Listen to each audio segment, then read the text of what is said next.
Optics, or the enhancement of our natural vision, has been one of the biggest catalysts for science over the past 500 years.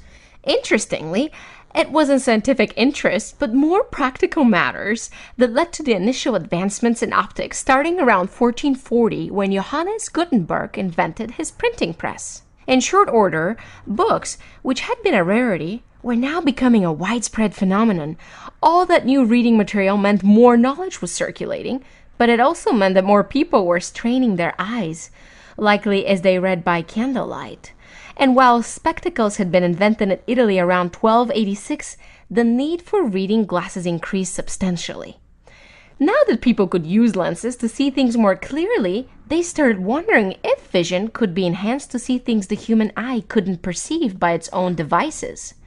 Robert Hooke pursued microscopy, and in 1665 he published his findings of worlds inside worlds, which he called cells, in the book Micrographia.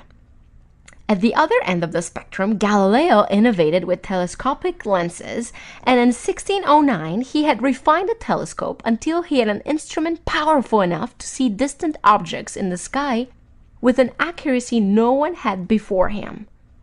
He found that the moon had craters and mountains, that Jupiter had moons of its own, and the whole system governing the Earth and space was brought into question. Not everyone was thrilled about the things Galileo saw, though.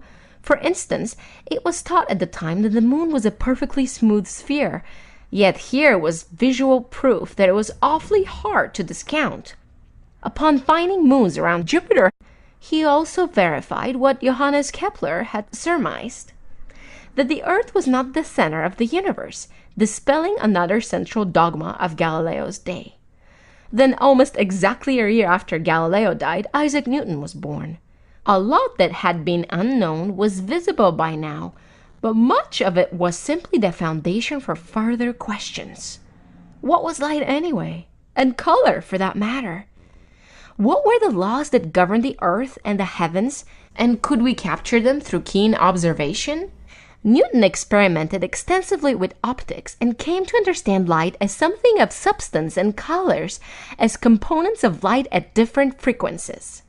Before Newton, people widely believed that the color was due to different amounts of light, with red being lots of light and blue being mostly dark. Newton's prism experiment showed that white light could not only be broken into its component colors with one prism, but that a second lens could recompose those colors back into white light again, thus showing that color was a matter of light's refraction rather than how light or dark it was. Newton's studies of optics led to the development of the reflecting telescope.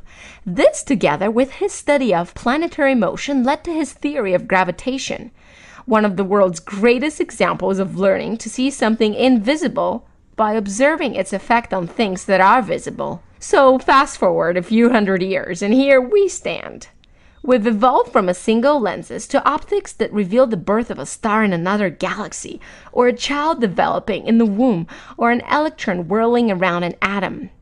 At a time when so much is visible, how we see the world around us matters even more than what we see. Will we see a world where everything important has already been discovered? Or will we see one in which yesterday's discoveries are but a doorway to the breakthroughs of tomorrow?